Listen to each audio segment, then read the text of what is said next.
Yes, what is a bank? Simple, what is a bank? तो सबसे पहला इसका जो आंसर है आपके लिए वो क्या है कि any organisation which performs the function of banking is known as bank. कोई भी ऑर्गेनाइजेशन जो बैंकिंग के फंक्शंस को परफॉर्म करता है उन्हें हम बैंक कहते हैं। कोई भी ऑर्गेनाइजेशन जो बैंकिंग के फंक्शन को परफॉर्म करता है उसे हम बैंक कहते हैं। So let us proceed forward, देखते हैं क्या चीजें आगे। तो सर बैंकिंग क्या होता है? तो यस, आपको मालूम होगा कि हम हमेशा कहते आए हैं कि भारत में क्या होता है, जो डेफिनेशन कानून के द्वारा दिया गया होता है, जो डेफिनेशन किसी कानून के द्वारा दिया गया होता है, उसी डेफिनेशन को हम एकदम एक्यूरेट मानते हैं और हम उसको ही मानते हैं कि that is the best definition of the concept. ठीक है, तो बैंकिंग के लिए भी यहां पर एक कानून है जिसका नाम है बैंकिंग रेगुलेशन एक्ट 1949। क्या नाम है? Banking regulation act 1949। And this banking regulation act defines the banking as the means to accept the deposit, the means for the accepting for the purpose of lending, है ना। तो क्या कह रहे हैं, सुनिएगा ध्यान से कि banking means the accepting for the purpose of lending and investment of deposits. What is banking? तो banking is nothing but the process of accepting and lending as well as investment. Simple सा मुद्दा है, कोई भी organisation पैसा ले, पैसा दे, पैसा ले डिपॉजिट के रूप में, पैसा दे लोन के रूप में, या पैसे को इन्वेस्ट करे, तो that is what termed as banking. तो ये प्रोसेस जो होता है ना क्या कहलाता है? बैंकिंग कहलाता है। हालांकि केवल यहीं तक बैंकिंग की सुविधाएं सीमित नहीं है, या बैंकिंग टर्म क्या इतने ही तक सीमित नहीं है। बैंकिंग का तात्पर्य इससे काफी आगे तक है, लेकिन समझने के लिए हम केवल इस टर्म से समझ सकते हैं कि बैंकिंग होता क्या है। अगर बात करें तो बैंकिंग क्या होता है, तो बैंकिंग का मतलब मुख्य रूप से, मूल रूप से कहें तो क्या होता है? पैसे का लेन देन करना, और किस तरीके से लेन देन करना? तो डिपॉजिट लेना और लोन देना, साथ ही साथ इन्वेस्टमेंट करना। और यदि जिस व्यक्ति ने पैसे का डिपॉजिट करा है उस पैसे को लेने के लिए वो अगर हमारे पास आता है ना, उस पैसे को लेने के लिए वो अगर हमारे पास आता है तो वो पैसा हमें रीपे भी करना पड़ेगा from time to time as a bank. अगर हमने बैंक है और अगर हम बैंकिंग का परफॉर्मेंस कर रहे हैं, बैंकिंग फंक्शंस को परफॉर्म कर रहे हैं, तो ठीक है, जो पैसा हमने लिया है वो डिपॉजिट के रूप में लिया है, हमने जो पैसा दिया है लोन के रूप में दिया है, और हमने पैसा इन्वेस्ट भी करा है, लेकिन साथ ही साथ जो पैसा हमारे पास डिपॉजिट करके रखा गया है उस पैसे को अगर मांगने के लिए कोई भी व्यक्ति हमारे पास आता है तो हमें क्या करना है? यस, हमें उन्हें क्या करना है? पैसे वापस भी करने हैं। That is what the public को क्या करना है? द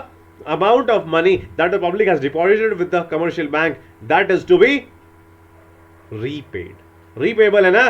तो डिमांड, अगर वो डिमांड करे तब भी, लेकिन अगर डिमांड ना करे तब भी अगर हमारा टेन्योर पूरा हो जाए तो हमें पेमेंट करना पड़ेगा। Yes, that is what the reason कि पब्लिक को रीपेमेंट करना होता है, आइदर ऑन डिमांड और आइदर और अदरवाइज, किसी और रीजन से भी करना पड़े, यस करना पड़ेगा। एंड विड्रॉबल बाय चेक, जो आदमी है ना वो पैसा जमा करने आया है क्या?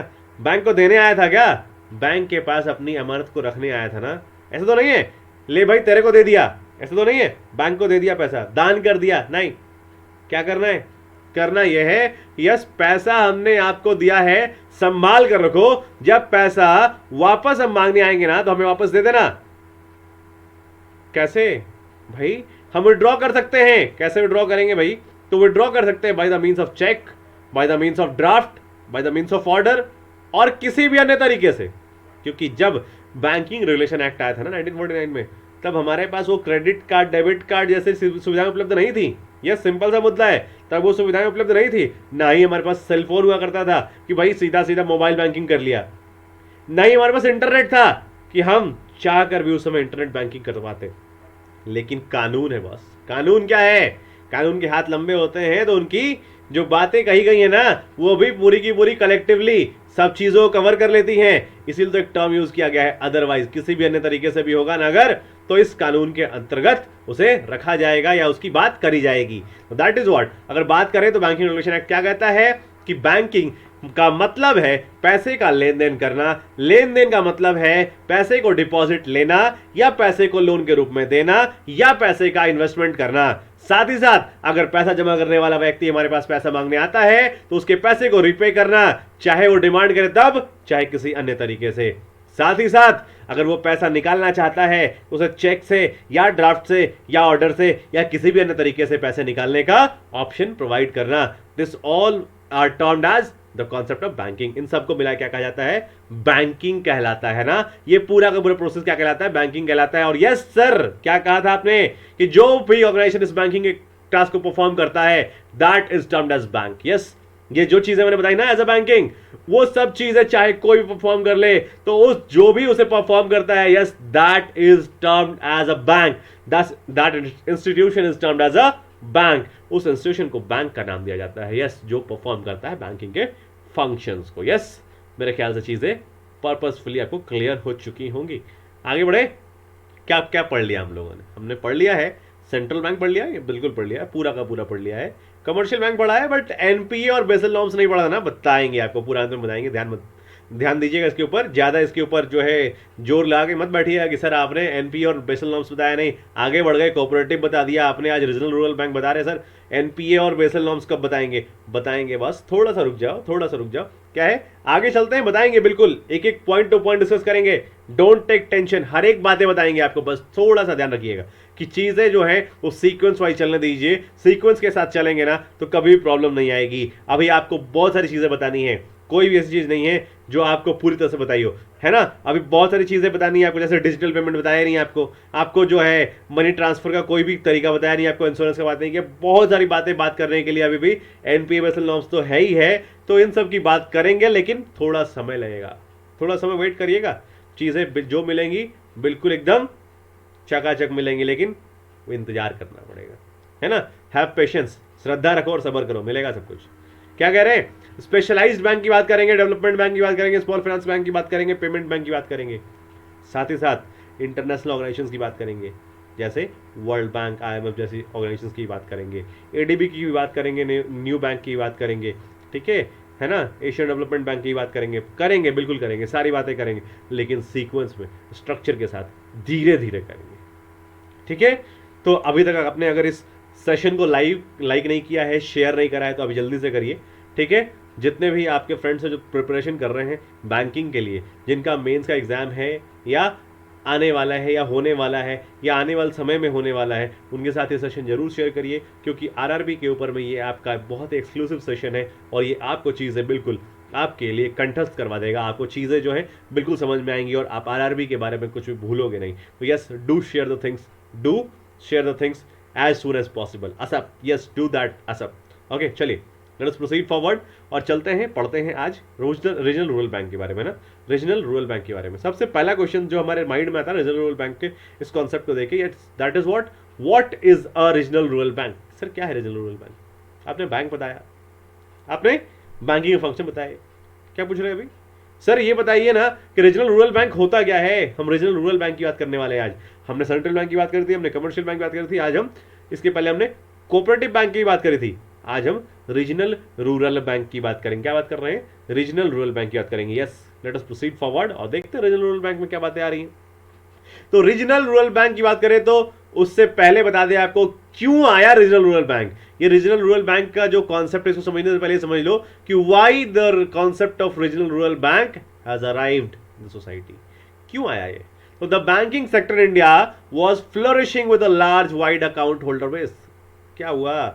भारत में ना नेशनलाइजेशन हो गया ना, तो क्या हो गया? लोगों का जो है विश्वास मत बढ़ता चला गया बैंकों के ऊपर। यस, लोग अब बैंकों के ऊपर क्या कर रहे थे? विश्वास कर रहे थे, उनके ऊपर जो है उनको विश्वास ज्यादा हो गया था।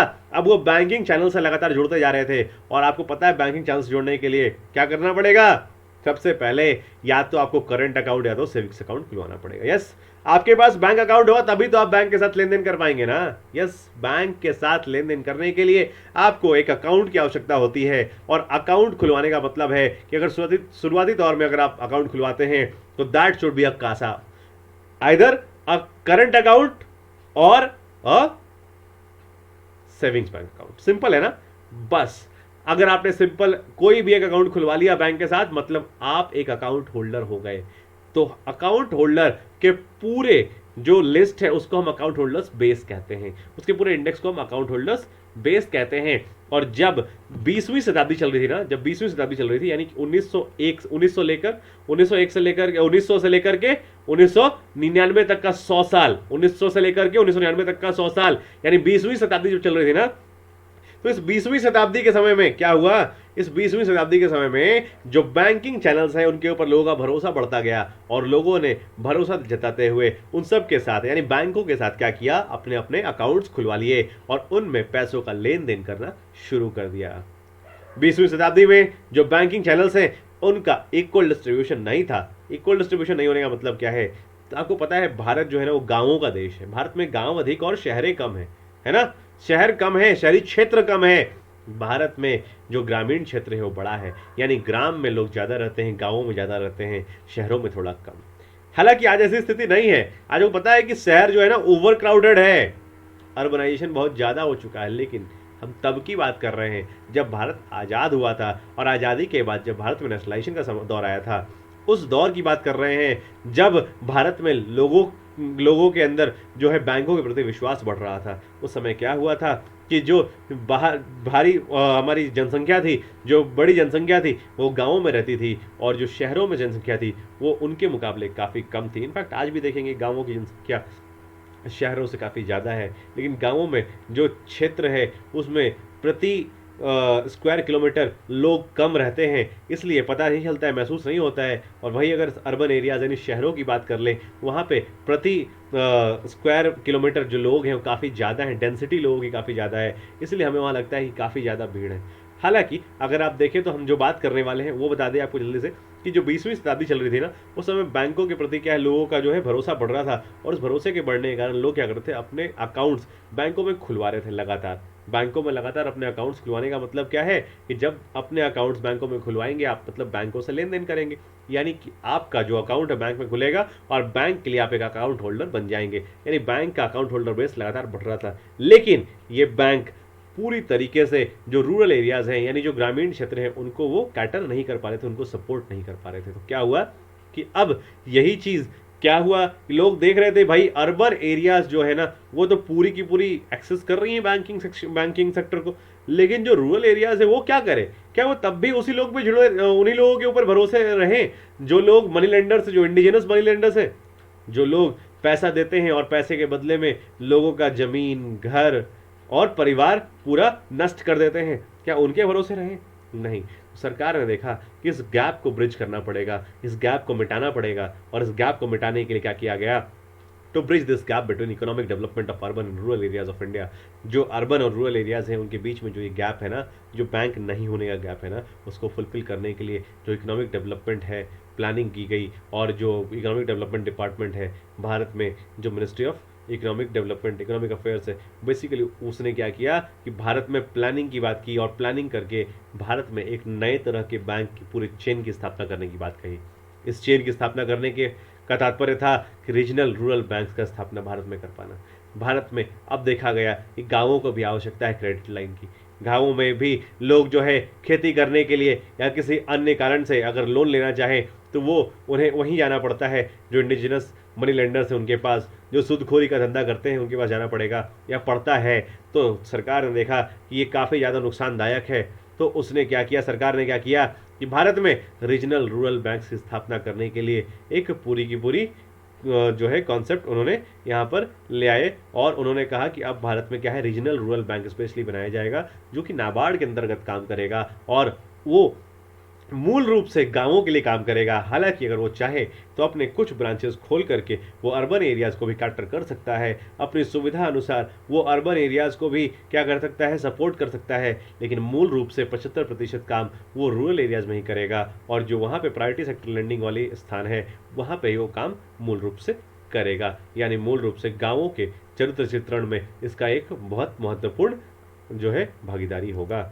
यही सब बातें रही। आप देखेंगे यहाँ पे रीजनल रूरल बैंक की बात करें तो the regional rural bank were established in 1975। Regional rural banks जो हैं उनका इस्टेब्लिशमेंट 1975 में हुआ under the provisions of the ordinance promulgated on 26 सितंबर 1975। एक ऑर्डिनेंस पास किया गया था 26 सितंबर 1975 को, उसके तहत जो रीजनल रूरल बैंक्स हैं उनको इस्टेब्लिश करा गया। शुरुआत में 5 रीजनल रूरल बैंक इस्टेब्लिश किए गए, जिसमें से सबसे पहला रीजनल रूरल बैंक था प्रथमा बैंक, और प्रथमा बैंक के बाद और अन्य 4 रीजनल रूरल बैंक्स जो है वो स्टैब्लिश किए गए। कौन कौन से किए गए ये बताते हैं आपको आने वाले स्लाइड्स में, लेकिन सबसे पहले ये समझिए कि एक ऑर्डिनेंस लाया गया, ऑर्डिनेंस प्रोमलगेट किया गया, जो कि 26 सितंबर 1975 को लाया गया। उस 26 सितंबर 1975 के आए हुए अध्यादेश में क्या कहा गया कि अब भारत में रीजनल रूरल बैंक को स्टैब्लिश किया जाएगा। और 1976 की बात करें तो 1976 में इसके लिए स्पेशली एक एक्ट, जो ऑर्डिनेंस था ना, उस ऑर्डिनेंस को अब एक नए एक्ट के रूप में घोषित कर दिया गया।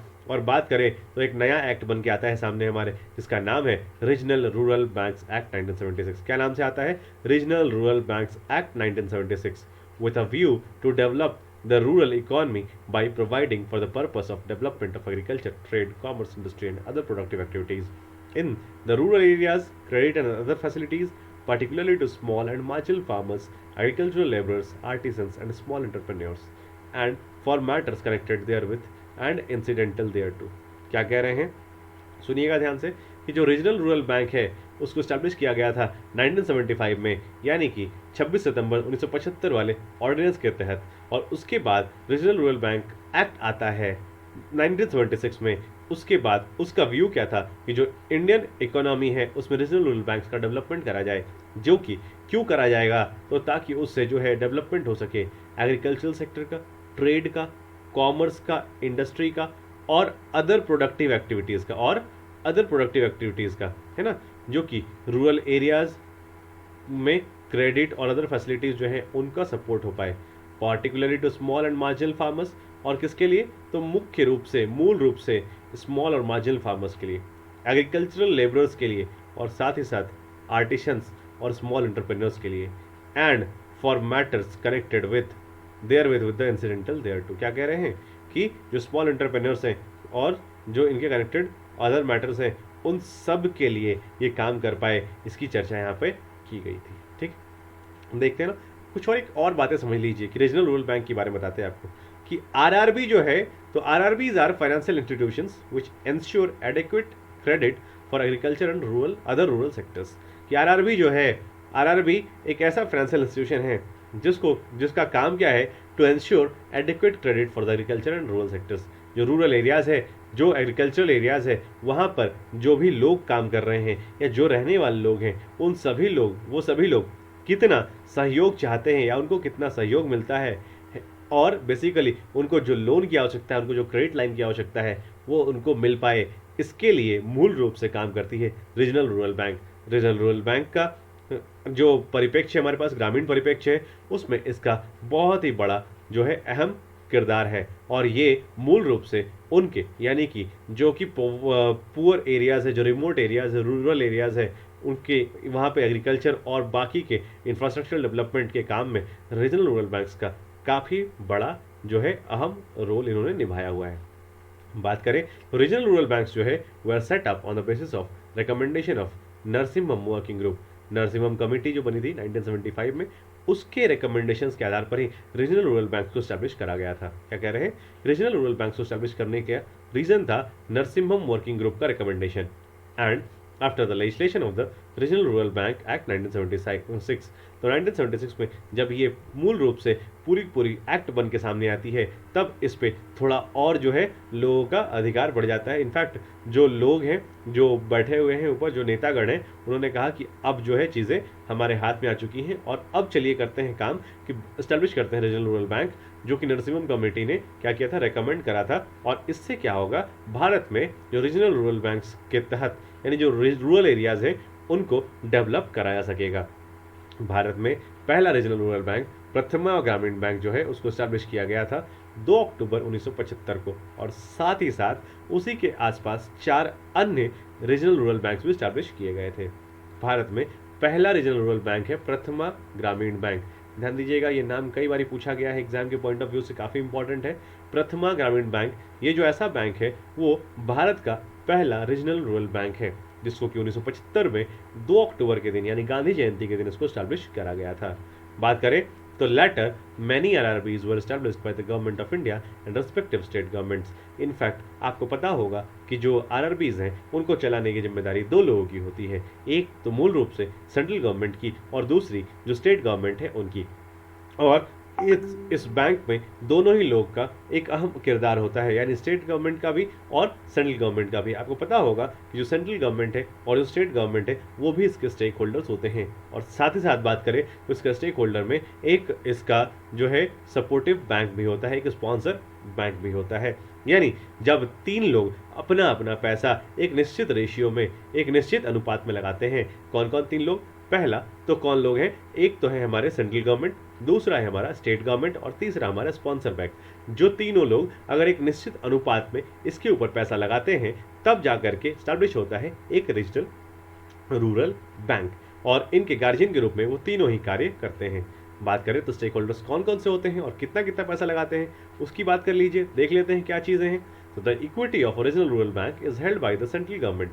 जो इक्विटी है ना, इक्विटी शेयर, वो सबसे ज़्यादा कौन होल्ड करता है? तो सबसे ज़्यादा होल्ड करती है सेंट्रल बैंक। मतलब अगर बात करें तो मूल रूप से सबसे ज़्यादा शेयर होल्डर कौन होती है? Central bank. क्योंकि बात करें तो रीजनल रूरल बैंक जो है वो सेंट्रल बैंक के ही तहत आती है और सेंट्रल बैंक ही मूल रूप से इसका कर्ता होती है। यानी अगर बात करें तो भारत सरकार का ही एक उपक्रम मानी जाती है, इसीलिए सेंट्रल बैंक इसमें सबसे ज़्यादा शेयर्स का हकदार होती है।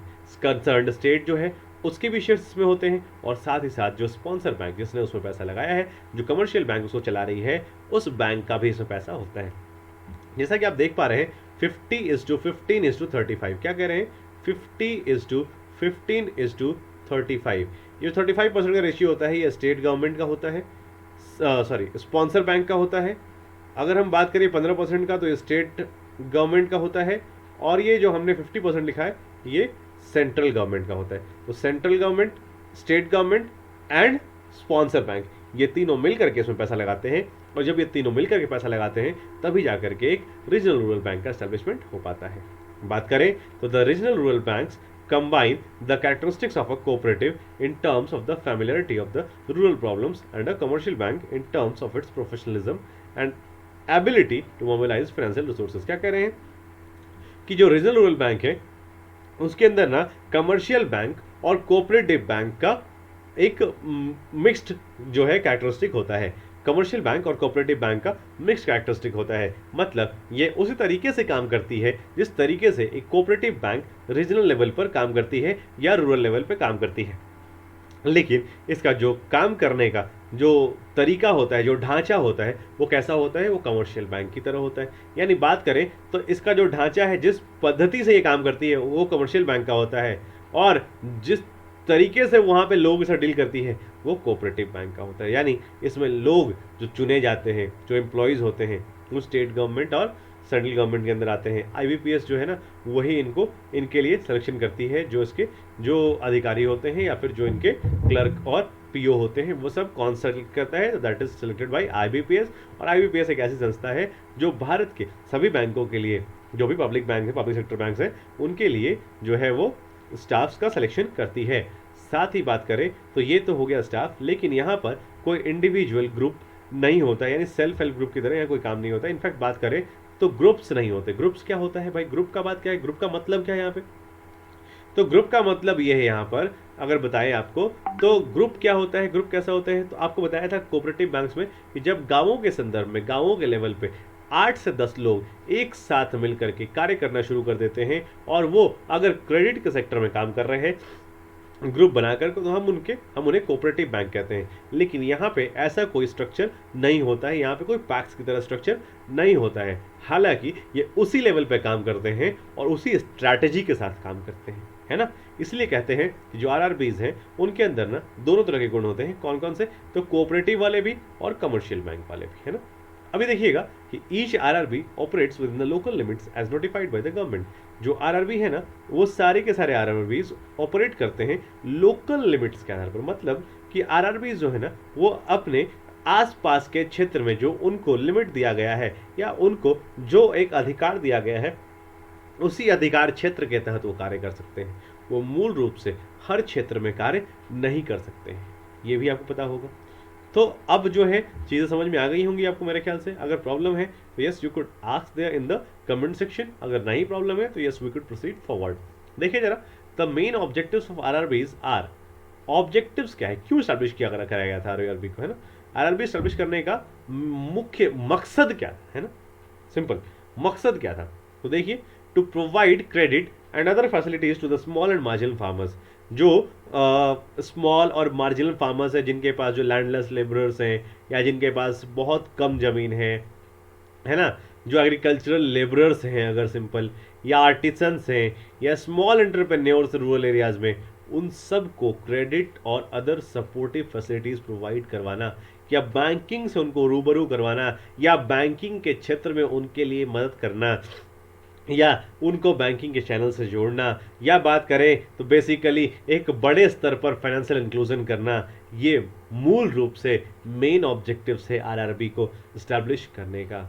बात करें to check the outflow of rural deposits to urban areas and reduce regional imbalances and increase rural employment generation. क्या कह रहे हैं सुनिएगा, कि क्या करते हैं, क्यों करते हैं? तो आउटफ्लो ऑफ रूरल डिपॉजिट्स को, कि आउटफ्लो की जो कि अर्बन एरियाज में हो रहा है, उसको रोकने के लिए, और रीजनल इम्बैलेंसेस को जो है कम करने के लिए, साथ ही साथ रूरल एम्प्लॉयमेंट जनरेशन करने के लिए ये मूल रूप से कार्य करती है।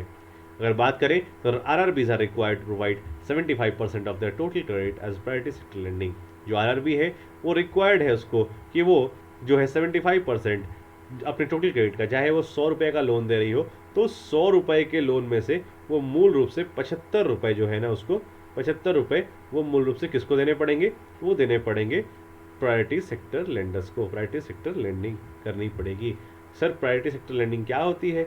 तो जब कुछ किसी खास तबके की बात करते हैं, जैसे गरीब, किसान, मजदूर, महिला, हैंडीकैप्ड, इन सब की बात करें तो इन सब की बात करी जाती है प्रायोरिटी सेक्टर लेंडिंग में। और प्रायोरिटी सेक्टर लेंडिंग क्या होता है, इसके बारे में ना एक विस्तार से पूरी सेशन बनाएंगे आपके लिए, बताएंगे आपको, और पूरी सेशन बनाएंगे आपके लिए।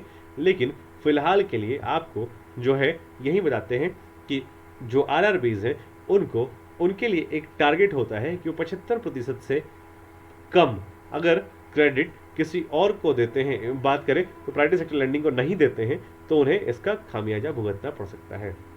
मतलब इनके काम करने का तरीका ही ऐसा है, इन्हें 75% जो है अपने टोटल क्रेडिट का वो प्रायोरिटी सेक्टर को लेंडिंग करनी पड़ेगी। और रिमेनिंग 25% ये किसे कर सकते हैं? तो रिमेनिंग का 25% ये किसी को भी जो बड़े बिजनेसमैन हैं या जिनके पास पैसे डूबने का कोई चांसेस नहीं है, उनको कर सकते हैं। अब नाम सुन लीजिए ध्यान से कि कौन कौन से बैंक हैं और कहाँ कहाँ पे इनको स्टैब्लिश करा गया था शुरुआती दौर में। जब बताया था आपको कि 2 अक्टूबर को जब इस्टेब्लिश करा गया, तो प्रथमा बैंक इस्टेब्लिश करा गया था, उसके साथ साथ आसपास में कुछ और बैंक्स भी इस्टेब्लिश किए गए थे। टोटल 5 बैंक थे जिनको शुरुआती दौर में 1975 में इस्टेब्लिश करा गया था। तो प्रथमा बैंक वॉज द फर्स्ट ग्रामीण बैंक इन इंडिया। इंडिया में पहला ग्रामीण बैंक, पहला रीजनल रूरल बैंक कौन सा था? तो प्रथमा बैंक था, जिसको कि यूपी के मुरादाबाद में इस्टेब्लिश किया गया था। और इसका स्पॉन्सर बैंक सिंडिकेट बैंक हुआ करती थी। स्पॉन्सर बैंक सिंडिकेट बैंक हुआ करती थी, है ना। इनफैक्ट जो है सिंडिकेट बैंक के ही स्पॉन्सरशिप में इस बैंक की स्थापना हुई। कहाँ पर? मुरादाबाद, उत्तर प्रदेश में। अगर बात करें तो गौर ग्रामीण बैंक की भी बात आती है। गौर ग्रामीण बैंक जो है उसका एस्टेब्लिशमेंट मालदा वेस्ट बंगाल में करा गया था, है ना। पश्चिम बंगाल के मालदा शहर में गौर ग्रामीण बैंक का एस्टेब्लिशमेंट हुआ था। यह अगर बात करें तो ईस्टर्न इंडिया में पहला ग्रामीण बैंक था। ईस्टर्न इंडिया में यह पहला ग्रामीण बैंक था। इससे पहले किसी भी प्रकार के कोई ग्रामीण बैंक ईस्टर्न इंडिया में स्टैब्लिश नहीं किए गए थे। तो ईस्टर्न इंडिया में ये पहला ग्रामीण बैंक था। मालदा टाउन में इसे स्टैब्लिश करा गया था। मालदा क्यों फेमस है? तो ये आप ज़्यादा अच्छे बता पाएंगे मुझे, तो अगर कमेंट सेक्शन में अगर आप हैं हमारे साथ तो जरूर बताइएगा कि मालदा क्यों फेमस है, या मालदा किस चीज़ के लिए फेमस है। ठीक है, बात करें तो हमने बता दिया आपको गौर ग्रामीण बैंक के बारे में। अब बताते हैं आपको गोरखपुर क्षेत्रीय ग्रामीण बैंक के बारे में। गोरखपुर क्षेत्रीय ग्रामीण बैंक जो है वो तीसरा बैंक है जो कि फर्स्ट 5 रीजनल रूरल बैंक्स की लिस्ट में शामिल है। इसको एस्टैब्लिश करा गया था गोरखपुर में। गोरखपुर कहाँ है भाई? उत्तर प्रदेश में। और साथ ही साथ इसको स्पॉन्सर करने वाली बैंक थी स्टेट बैंक ऑफ इंडिया, है ना। क्या थी? State bank of India. Yes, it is really very important, it is good. क्या है? रीजनल रूरल बैंक्स में बात करें तो गोरखपुर क्षेत्रीय ग्रामीण बैंक कहाँ पर स्टैब्लिश की गई? गोरखपुर, उत्तर प्रदेश में, जिसको कि SBI ने स्पॉन्सर किया था। गौर ग्रामीण बैंक को यूको बैंक ने स्पॉन्सर किया था, है ना। उसी तरीके से क्षेत्रीय ग्रामीण बैंक जो है गोरखपुर को SBI ने। अच्छा, गोरखपुर क्या है? उत्तर प्रदेश जो है, उत्तर प्रदेश की राजधानी है गोरखपुर, है ना। चलिए, ऐसा सुना है आपने? क्या मैं सही बोल रहा हूँ? अगर हाँ तो एक बार जल्दी से बताइए, अगर नहीं तो जो सही आंसर है वो मेरे को जल्दी से बताइए एक बार कमेंट सेक्शन में, ठीक है। चलिए चलिए, मुझे ज़रूर बताइएगा कमेंट सेक्शन में। नहीं तो मैं अभी इसको कंप्लीट करने के बाद बताता हूँ आपको कि भाई कहाँ है उत्तर प्रदेश की राजधानी। चलिए, अच्छा, राजधानी बोलने का रीज़न ये नहीं है कि सर ऐसा तो नहीं है कहीं आपको ही पता ना हो, क्या बात कर रहे हैं? नहीं नहीं, राजधानी नहीं है, ये बात कंफर्म है। जल्दी से एक बार राजधानी बता दीजिए कौन सी है, कौन सा शहर है जो उत्तर प्रदेश की राजधानी है, ठीक है। क्योंकि योगी जी जो बैठते हैं ना, तो योगी जी का जो सीट है, कंस्टिट्यूंसी है, वो गोरखपुर है, लेकिन जो राजधानी है वो कहाँ, जल्दी बताइए मेरे को एक बार। हरियाणा क्षेत्रीय ग्रामीण बैंक जो है वो भिवानी हरियाणा में स्टैब्लिश करी गई थी। कहाँ की गई थी? हरियाणा में स्टैब्लिश की गई थी। और PNB जो है यानी पंजाब नेशनल बैंक जो है, वो पंजाब नेशनल बैंक इसका स्पॉन्सर बैंक हुआ करता था, ठीक है। साथ ही साथ बात करें तो जयपुर नागौर आंचलिक ग्रामीण बैंक जो है वो कहाँ स्टैब्लिश किया था? जयपुर। जयपुर कहाँ? राजस्थान में, है ना, राजस्थान में। और इसका स्पॉन्सर बैंक यूको बैंक ही हुआ करता था। आप देख पा रहे, दो बैंक्स ऐसे हैं, दो RRBs ऐसे हैं जिनको यूको बैंक ने स्पॉन्सर करा था। और अगर बात करें कि यूपी की राजधानी की, है ना, उत्तर प्रदेश की राजधानी की, तो ये है लखनऊ, ठीक है। Yes, to remember. चलिए ठीक है, बहुत बहुत धन्यवाद आप लोगों का जिन्होंने बताया, जिन्होंने नहीं बताया उनका भी और ज़्यादा धन्यवाद, ठीक है। चलिए, फंक्शंस देख लें रीजनल रूरल बैंक्स के। यस, चलो देख लेते हैं फंक्शंस कौन कौन से हैं। काफ़ी इंपॉर्टेंट कॉन्सेप्ट। सबसे पहला फंक्शन, यस, हर बैंक का फंक्शन कौन सा होता है? सबसे पहला फंक्शन डिपॉजिट एक्सेप्ट करना, है ना। सबसे पहला फंक्शन क्या है? डिपॉजिट एक्सेप्ट करना। तो RRBs accept deposits from their members who hold an account in the bank. जो भी बैंक के अकाउंट होल्डर्स हैं वो लोग यहाँ पर डिपॉजिट्स कर सकते हैं। साथ ही साथ deposits can be made in current और सेविंग्स अकाउंट। यहाँ पे कौन कौन से अकाउंट्स खुलते हैं? एक तो करंट अकाउंट और दूसरा सेविंग्स अकाउंट खुलता है। Depositors can also make the fixed और रिकरिंग डिपॉजिट्स, जो है ना, वो क्या कर सकते हैं कि फिक्स्ड डिपॉजिट और रिकरिंग डिपॉजिट भी यहाँ पर करवा सकते हैं। इसके अलावा क्या करती है बैंक? लोन देती है। यस, बहुत सही कह रहे हैं, लोन देती है। बैंक है तो लोन देगी, बैंक है तो एक्सेप्ट करेगी, बैंकिंग है ना। तो बैंकिंग का फंक्शन जो भी करे वो बैंक, तो बैंक क्या करेगी? बैंकिंग करेगी। बैंकिंग करेगी तो लोन देगी और क्या लेगी? डिपॉजिट लेगी, है ना। तो RRBs एक्ट 1975 बात करें, क्या कहता है? That the RRBs can extend loans and credit services to the priority sectors. Basically ये बनाया गया है किसके लिए? प्रायोरिटी सेक्टर्स के लिए। और ये मूल रूप से उनका ही डिपॉजिट एक्सेप्ट करते हैं और उनको ही लोन दिया करते हैं। हालांकि बात करें तो डिपॉजिट ये किसी से भी एक्सेप्ट कर सकते हैं, लेकिन ये लोन उन्हीं लोगों को प्रायोरिटी पे दे सकते हैं। अभी आपको बताया 75% लोन इन्हें कंपल्सरली PSL में देना पड़ता है, अदरवाइज ये लोन नहीं दे पाते हैं। The loans to the sector are classified as priority sector lending. और इन लोन को क्या कहते हैं? प्रायोरिटी सेक्टर लेंडिंग कहा जाता है, जो यहाँ पर ये बैंक्स देते हैं, क्योंकि ये गरीबों को, किसानों को, मजदूरों को, महिलाओं को, यानी कुछ खास तबके के लोगों को लोन प्रोवाइड करवाते हैं, मुहैया करवाते हैं। तर RBI announced the coverage of RRBs in PSL from financial year 1999। Financial year 1997 से जो RRBs हैं उनको क्या कहा गया है? RBI ने अनाउंस किया है कि जो कवरेज है RRBs उनको PSL में अब 1997 से लिया जाएगा। अच्छा, बात करें तो the priority sector comprises of small and marginal farmers. जो स्मॉल फार्मर्स हैं और जो मार्जिनल फार्मर्स हैं उनके लिए जो प्रायोरिटी सेक्टर लेंडिंग होती है, क्राफ्ट्समैन और आर्टिशंस के लिए होती है, लोकल ट्रेडर्स के लिए होती है, medium and small scale enterprises के लिए होती है, बिजनेसेस के लिए होती है, एजुकेशन के लिए होती है, हाउसिंग के लिए होती है, रिन्यूएबल एनर्जी के लिए होती है, और साथ ही साथ which needs development and financial investment, और साथ ही साथ रूरल एरियाज में डेवलपमेंट और फाइनेंशियल इन्वेस्टमेंट के लिए भी करी जाती है।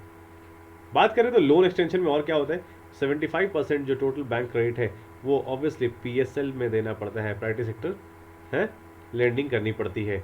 बात करें तो 10% 10% has to be given to the economically weaker sections, ये एक नया कॉन्सेप्ट, इकोनॉमिकली वीकर सेक्शंस जब से ये कॉन्सेप्ट आया तब से ये लाया गया कि भाई जो इकोनॉमिकली वीकर सेक्शंस है उनको 10% लोन देना जिम्मेदारी रिजर्व रूरल बैंक की।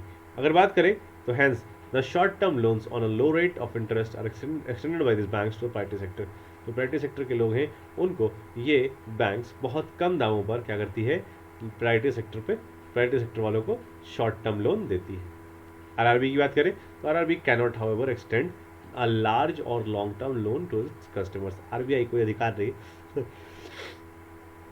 जो आरआरबी है उसको अधिकार नहीं है कि वो लॉन्ग टर्म पर लोन दे सके या लार्ज लोन अमाउंट दे सके, है ना। तो लॉन्ग टर्म लोन्स या लार्ज अमाउंट लोन्स यहाँ पे देना इनके अधिकार क्षेत्र के अंतर्गत नहीं आता है। बात करें तो वेज डिस्बर्समेंट क्या होता है बॉस? तो the regional rural banks in India perform the important function of distribution of wages. जो प्रधानमंत्री महात्मा गांधी नरेगा योजना है उसके तहत, Mahatma Gandhi national rural employment guarantee act है ना, या प्रधानमंत्री ग्राम सड़क योजना है, उन सब के तहत जो मजदूरों को वेतनमान मिलता है, जो मजदूरों को जो वेतन मिलता है वो इन्हीं बैंकों के द्वारा उनके सीधे अकाउंट्स में डाल दिया जाता है, यानी उनके अकाउंट्स में डायरेक्टली ये पैसा ट्रांसफर कर दिया जाता है। बात करें तो क्या कहते हैं कि the pensions provided in the poverty alleviation scheme and pension schemes of India are also distributed to the banks.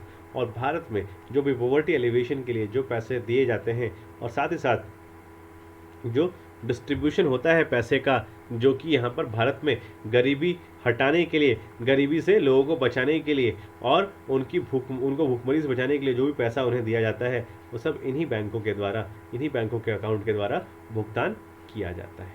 ठीक है, तो काफ़ी कुछ बताया आपको। मुझे उम्मीद है कि जो चीज़ें हम बता रहे हैं वो आपको क्लियरली समझ में आ रही होंगी। बात करें तो सेकेंडरी फंक्शंस कौन कौन से होते हैं आरआरबीज़ के सेकेंडरी फंक्शंस की बात करें, सबसे पहला फंक्शन है similar to the commercial bank the secondary functions of the regional rural banks in India are providing agency functions. Yes बिल्कुल, जैसा हमने आपको कमर्शियल बैंक बताया था वैसा ही सेम एजेंसी फंक्शन यहाँ पे देती है बैंक। साथ ही साथ जनरल यूटिलिटी सर्विसेज भी कस्टमर्स को दिया करती है। अगर आपको पता नहीं है एजेंसी फंक्शन क्या होता है, जनरल यूटिलिटी फंक्शन क्या होता है, तो इसी चैनल पर आपको मेरा एक वीडियो मिलेगा जो कि आपको बताएगा कमर्शियल बैंक क्या होता है या कमर्शियल बैंक किस तरीके से काम करती है, उनके फंक्शंस क्या क्या होते हैं। तो आप उस वीडियो को ज़रूर देखिए, इस वीडियो को देखने से पहले या फिर इस वीडियो के देखने के बाद, ताकि आपको जो चीज़ें हैं, एजेंसी फंक्शन है या जनरल यूटिलिटी फंक्शन है, वो क्लियरली समझ में आ सके। बात करें तो agency function like foreign exchange, जो एजेंसी फंक्शन है उसमें क्या क्या फंक्शंस आते हैं, तो foreign exchange, bill payment, money wire transfer, ये सब चीज़ें जो हैं आरआरबी भी परफॉर्म करती है। यूटिलिटी सर्विसेज बात करें तो एटीएम, यूपीआई, डेबिट कार्ड, ये सब चीज़ें कौन है आरआरबी भी देती है अपने कस्टमर्स को, जिस तरीके से कमर्शियल बैंक दिया करती है। लॉकर फैसिलिटीज़ भी आरआरबीज मुहैया कराती है अपने कस्टमर्स को। साथ ही बात करें तो आरआरबीज वो सारे काम लगभग करती है जो ही कमर्शियल बैंक करती है, except providing the long term loans. ठीक है, अब उस मुद्दे बात करते हैं जिसके कारण ये आरआरबीज चर्चा में रहे हैं। यस, आपको पता होगा कि जब बात होती है तो हमें ये बात भी करनी बहुत इंपॉर्टेंट है, यस आज इसका चर्चा क्यों हो रहा है, आज इसमें हमें इतना जो है इम्पॉर्टेंट क्यों है, तो न्यूज़ में आया क्यों इतना और इतना चर्चा क्यों हुई। क्योंकि क्वेश्चन पता है कि आपको आज के समय में आईयूपीएस या एसबीआई कोई भी बैंक्स क्वेश्चन इस तरीके से नहीं पूछते कि वो क्या करे कि आपको एक ट्रेडिशनल क्वेश्चन पूछ लिया और आपने जवाब दे दिया, नहीं, वो उससे रिलेटेड जो करंट अफेयर्स के टॉपिक्स हैं उनको उठाकर उसमें मर्ज करके उससे क्वेश्चन पूछ लेते हैं। तो आपको तैयार रहना पड़ेगा कि कोई भी चीज़ जो न्यूज़ में आ रही है उससे रिलेटेड जो उसका हिस्टोरिकल एस्पेक्ट है या जो उससे रिलेटेड जो स्टैटिक पार्ट है, स्टैटिक पोर्शन है, वो पढ़कर तैयार रहे, ताकि जब एग्जाम में क्वेश्चन आए तो आसानी से हम उसको जो है कवर कर सकें। बात करते हैं तो the centre has approved a ₹1,340 crore recapitalisation plan for regional rural banks. क्या कह रहे हैं, जो सेंटर है उसने अप्रूव कर दिया है 1,340 करोड़ रुपए का एक recapitalisation plan for regional rural bank. Regional rural bank को सपोर्ट करने के लिए और उसको दोबारा से मजबूत करने के लिए 1,340 करोड़ रुपयों का एक रिकैपिटलाइजेशन प्लान है ना, कब किसने लॉन्च किया है, सेंट्रल गवर्नमेंट ने लॉन्च किया है। और किसके लिए लॉन्च किया है, रीजनल रूरल बैंक्स के लिए लॉन्च किया है। ठीक है, देखेंगे the move is crucial to ensure liquidity in the rural areas during the lockdown due to कोविड-19 क्राइसिस। कोविड-19 क्राइसिस आया ना, उस कोविड-19 क्राइसिस के तहत जिस तरीके से लॉकडाउन चल रहा है उस तरीके से रूरल एरियाज़ हैं वहाँ पे काफ़ी प्रॉब्लम्स क्रिएट हो गए हैं। वहाँ पे जो बिजनेसेस हैं वो इतनी अच्छी तरीके से ग्रो नहीं कर पा रहे हैं, तो उनको आवश्यकता है कि उनके लिए क्या करा जाए, तो उनके लिए जो है लिक्विडिटी इंश्योर करी जाए, रूरल एरियाज़ में लिक्विडिटी इंश्योर करी जाए। तो इसके लिए क्या हो रहा है कि अब रीजनल रूरल बैंक्स जो है उनके अंदर जब ये पैसा डाला जाएगा, जब ये पैसा उनमें जो है इंजेक्ट किया जाएगा, तो उससे क्या होगा, लोगों को सुविधाएं मिल पाएंगी, यानी कम दामों पर जो लोन्स और क्रेडिट फैसिलिटीज मिल पाएंगी, और इससे क्या होगा, उनका व्यापार और मजबूत हो पाएगा, बढ़िया हो पाएगा। इसके अलावा चलिए रीजनल रूरल बैंक के लिए जो ये रिकैपिटलाइजेशन स्ट्रैटेजी लाई गई है ना, उसके की पॉइंट्स देख लेते हैं। की पॉइंट्स क्या क्या हैं? तो the recapitalisation a strategy of enhancing the financial base of an entity to overcome a rough financial situation would improve their capital to risk weighted assets ratio CRAR and strengthen these institutions for providing credit in rural areas। क्या कह रहे हैं कि जो recapitalisation है, यानी कि जो पुनर्गठन या इनफैक्ट बात करें कि उसका जो रेजोनेंस है उसके लिए बात करी जा रही है, और रिकैपिटलाइजेशन की वहाँ पे जो कैपिटल की कमी आ गई है एनपीए के कारण या पैसे के लॉस के कारण, उसको फिर से भरपूर करने की आवश्यकता हो रही है और किया जा रहा है इनफैक्ट। तो ये एक स्ट्रैटेजी है जो कि इन्हांस करेगी फाइनेंशियल बेस को, यानी कि जो फाइनेंशियल बेस है किसका, तो रीजनल रूरल बैंक का, उसको और मजबूत करेगी। और इसको क्या करेगी, जो रफ फाइनेंशियल सिचुएशन है इसके साथ, जो इसके साथ प्रतिकूल परिस्थितियां हैं उनको ओवरकम करने में इसका काफ़ी सहयोग करेगी। क्योंकि आपको पता है रीजनल रूरल बैंक भारत की वो सबसे एक ऐसी कमज़ोर कड़ी है जहाँ पर क्या होता है, पैसे दिए तो जाते हैं लोन्स के रूप में, ये प्रायोरिटी सेक्टर लैंडिंग तो करती है लेकिन इसे पैसा वापस मिलता ही नहीं है। आपको पता होगा सबसे ज़्यादा पैसा एनपीए होना इन्हीं क्षेत्रों में दिखता है, यानी रीजनल रूरल बैंक वो सबसे इंपॉर्टेंट बैंक है जहाँ पे सबसे ज़्यादा जो है हमें एनपीएस देखने को मिलते हैं। इसलिए उनको क्या है, कैपिटल का लॉस हमेशा होता रहता है, और इसीलिए उस कैपिटल को दोबारा से फुलफिल करने के लिए यह रिकैपिटलाइजेशन स्ट्रैटेजी लाई गई है। बात करें and strengthen this institutions providing credit in rural areas, और इससे क्या होगा कि ये वापस से स्ट्रेंथन हो जाएंगे, इनमें मजबूती आएगी और ये वापस से क्रेडिट जो है रूरल एरियाज़ में बढ़ा सकेंगे, रूरल एरियाज़ में क्रेडिट को ज़्यादा से ज़्यादा कर सकेंगे। बात करें तो क्या कह रहे हैं कि the step will help those RRBs which are unable to maintain a minimum CRAR of 9%। क्या कह रहे हैं, ये जो RRBs के लिए किया गया है, जो स्टेप लाया गया है वो अनेबल है to maintain a minimum CRAR of 9%। क्या कह रहे हैं, the step will help those RRBs which are unable to maintain a minimum CRAR of 9%। जो CRAR है that is credit risk weighted ratio है ना, तो उसके लिए जो बात हो रही है कि CRAR capital to risk weighted assets ratio जो है उसको क्या कह रहे हैं कि उसको जो 9% मेंटेन नहीं कर पा रहे हैं बैंक्स, रीजनल रूरल बैंक्स, उनके लिए अब क्या कह रहे हैं कि ये वाला जो पैसा है जो यहाँ पे इंट्रोड्यूस करा जाएगा ना, वो अब इनको ये मेंटेन करने में काफ़ी सहयोग करेगा, और साथ ही साथ जो आरबीआई का रेगुलेटरी फ्रेमवर्क है उसके तहत ये ज़्यादा बेटर काम कर पाएंगे। बात करें तो रीजनल रूरल बैंक के बारे में कुछ और बताएं आपको कि the release of rupees 670 crore कितना हो रहा है, रीफाइनेंस के तहत कितना करा जा रहा है, कैपिटलाइजेशन स्ट्रैटेजी के तहत कितना करा जा रहा है, 670 करोड़ रुपया जो है वो सेंट्रल शेयर कर रही है फंड्स के रूप में, किसके लिए, रीजनल रूरल बैंक्स के लिए। और it will be contingent upon the release of the proportionate share by the sponsor banks. और ये जितना रुपया सेंट्रल बैंक शेयर कर रही है, प्रोपोर्शनेट शेयर वो कौन करेगा, तो स्पॉन्सर बैंक्स भी करेंगे इन बैंकों के लिए। साथ ही साथ बात करें तो the recapitalisation process of RRBs was approved by the cabinet इन 2011। और ये पता है आपको, ये वाला जो रिकैपिटलाइजेशन का प्रोसीड्योर है ना, ये शुरुआत हो चुका था 2011 में, इसको मंजूर कर लिया गया था 2011 में, लेकिन ये आज जा करके धरातल पर सामने हमें नजर आ रहा है। और दूसरी बात, इसको रिकमेंड करने वाली कमेटी कौन सी थी, तो इसको रिकमेंड करने वाली कमेटी थी जिसके चेयरमैन थे केसी चक्रवर्ती, और चक्रवर्ती कमेटी है ना, चक्रवर्ती कमेटी जो थी जिसने इसको रिकमेंड करा था, और इसके जो चेयरमैन थे वो थे केसी चक्रवर्ती। ठीक है, नाम याद रखिएगा। जो रिकैपिटलाइजेशन का प्रोसेस अभी चल रहा है फिलहाल, उसको रिकमेंड करने वाली जो कमेटी थी वो चक्रवर्ती कमेटी थी, और बात करें तो चेयरमैन इसके केसी चक्रवर्ती हुआ करते थे। ठीक है, बात करें तो the national bank for agriculture and rural development NABARD, इसने क्या किया, identifies those RRBs which require recapitalisation assistance to maintain the mandatory CRAR of 9% on the CRAR position of RRBs। On 31st March of every year. क्या कह रहे हैं, जो RRBs हैं वो रिक्वायर करते हैं कैपिटलाइजेशन के लिए, रिकैपिटलाइजेशन के लिए, और उन सबको जो है सीआरएआर को 9% मेंटेन नहीं कर पा रहे थे, उन लोगों को अब यहाँ पे चुना गया है। नाबार्ड ने उनका लिस्ट बनाया है और अब नाबार्ड जो है उसके लिस्ट के आधार पर उन लोगों को पैसा दिया जाएगा ताकि वो सीआरएआर को मेंटेन कर पाए हर 31 मार्च को प्रति वर्ष फाइनेंशियल ईयर में। ठीक है, और बात करें तो क्या कह रहे हैं, the scheme for recapitalisation of RRBs were extended up to 2019-20 in a phase manner post 2011। 2011 से लेकर के 2019-20 तक फेज मैनर में, अलग अलग मैनर में, अलग अलग तरीके से इनको छोटे छोटे भागों में बांट करके ये वाला स्कीम रिकैपिटलाइजेशन का जो था उसको यहाँ पर जो है धरातल पर लाया गया, उसे यहाँ पर अप्लाई किया गया है, एप्लीकेशन किया गया है उसका। ठीक है, अब बात करते हैं, एक दो चीज़ बताते हैं आपको कि सीआरएआर क्या होता है या सीएआरएआर की बात क्या कर रहे हैं यहाँ पे हम। तो सीआरएआर जो है उसका मतलब है कैपिटल एडिक्वेसी रेशियो, सीएआर। ठीक है, तो इसकी बात करें तो it is the ratio of a bank's capital in relation to its risk weighted assets and current liabilities. क्या कह रहे हैं कि एक रेशियो है जो कि बैंक कैपिटल को की बात करता है, जो बैंक कैपिटल होना चाहिए इतना कि जो रिस्क वेटेड असेट्स है और करंट लायबिलिटीज़ है उनको फुलफिल करने का उनके पास अवकात हमेशा रहना चाहिए। That is what termed as CRAR और CAR.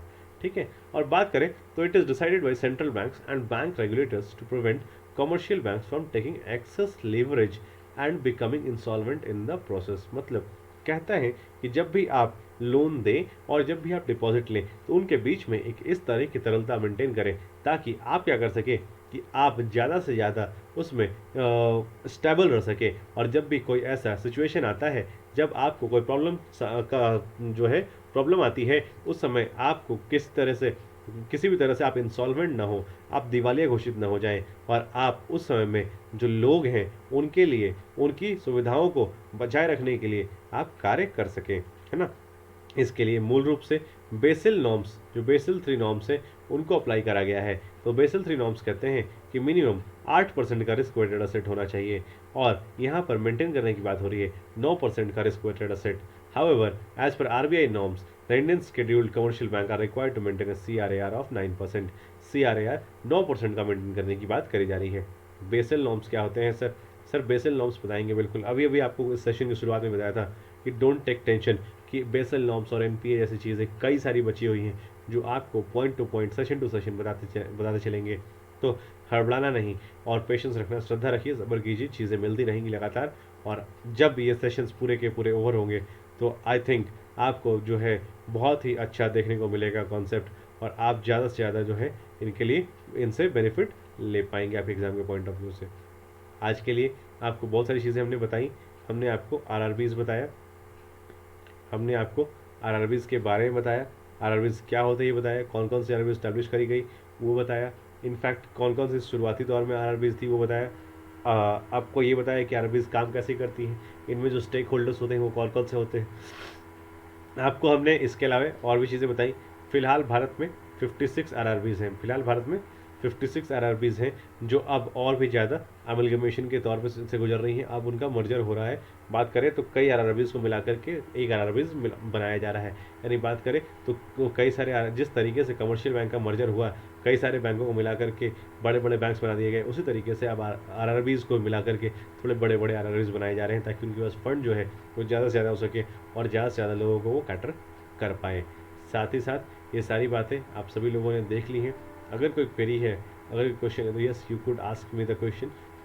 I am waiting for your answers in your questions, your suggestions.